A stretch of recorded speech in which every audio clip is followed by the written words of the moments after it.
I am wide awake. I hear my past trauma. I did it masterly. I maneuvered out the matrix to defy these fiery darts being thrown at me. No time for sleep. I got lots to see. Digging. Message.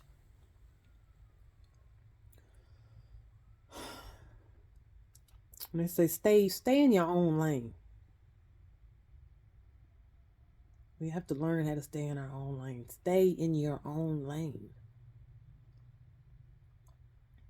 If you ever paid attention, pay attention. Now, even when it comes to driving, when you're driving in your car on the road, now people will speed up to get in front of you. Speed up to be the first one at the light. They could be in the middle lane. They could be the second or third car, and they'll speed up so they can be the first car in the other lane. It's like then I'm thinking about like a competition thing. Like everything is about a competition. Winning and losing. And then when I think about winning and losing, I start thinking about like when was that put into our mind, the whole winning and losing thing? That started as children, as a kid. And now I really started thinking about that right there because my grandbaby for the last week, his thing has been, I won. He see me walk. I could be walking from the bathroom to the kitchen. So now he has to hurry up and get in front of me and run to the kitchen first so he could say, I won. You know, he didn't almost trip me up. He didn't fell over. But he want to be first.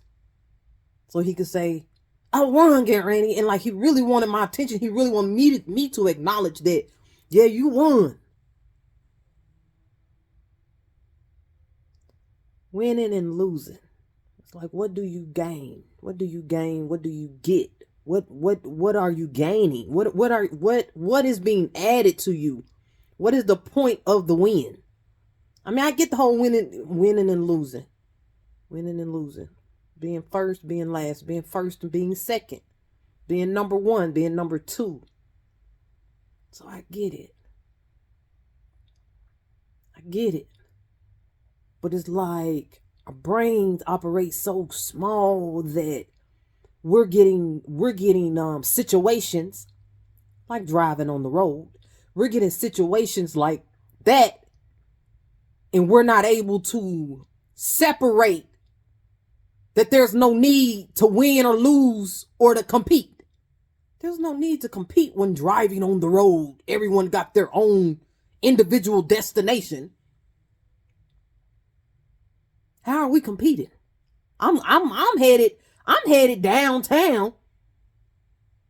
You finna make a left here and hit the East Boulevard. Where is the competition at?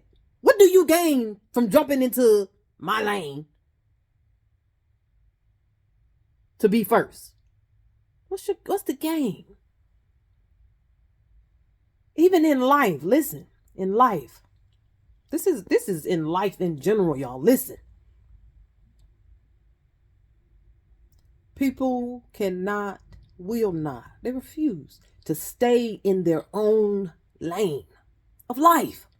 Stay into your own life, in your own little world. Take care of your own affairs. Stay into your own business. Stay out of people's business lane. Stay out of other people's business. Mind your own business. Mind your own lane. Like you have your own lane. You have your own life, your own world. But you can't run that lane and drive in that lane and run your world because you over here trying to get into my lane.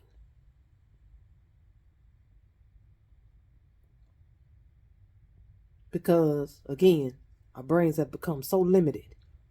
And with the whole competition and winning and losing thing that we learned as children, now as we get older, we done gotten older, we done got grown, we done got old.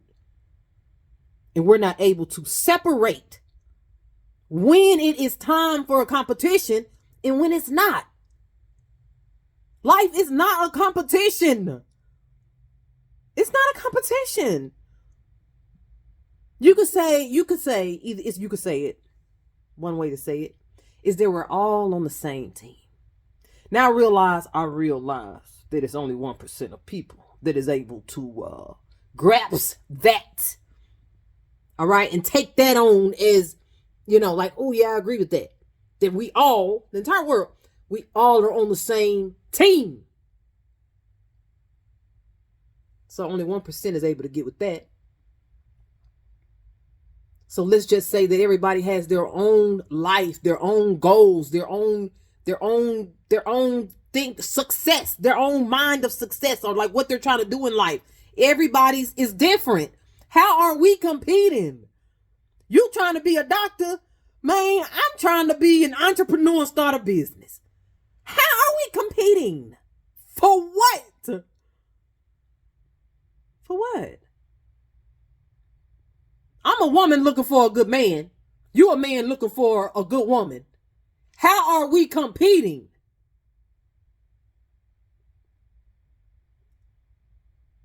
How can what I'm doing with my goal interfere with you?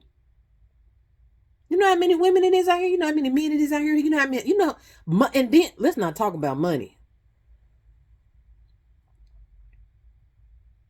We have to try to make sure the next person don't get no money, don't get as much money as you, don't get more money than you. It's like that has become the job of many.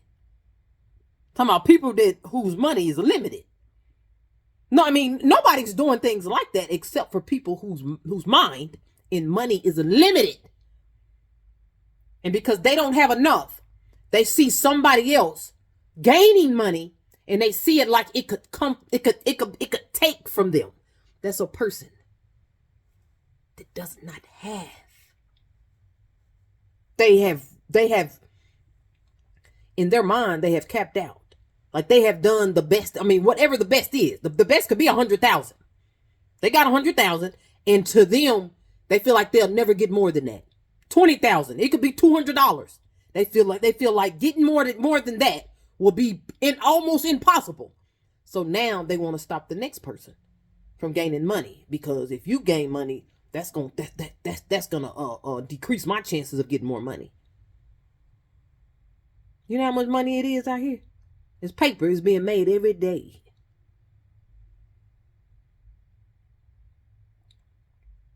Stay in your own lane. Stay in your own lane. Some people just natural born haters. They was born that way. Like it's in their blood and their DNA. Their mama, their daddy, probably their great grandma passed it down to them just to be a hater. It's in your blood. Stay in your own lane. Do your own thing.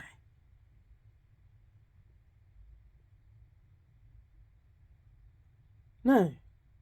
Folks won't stay out my lane. I built my own highway. I just made a highway. It's a secret passageway. You can't even see my highway. You got to have a secret password to get on my highway. I had to get smart.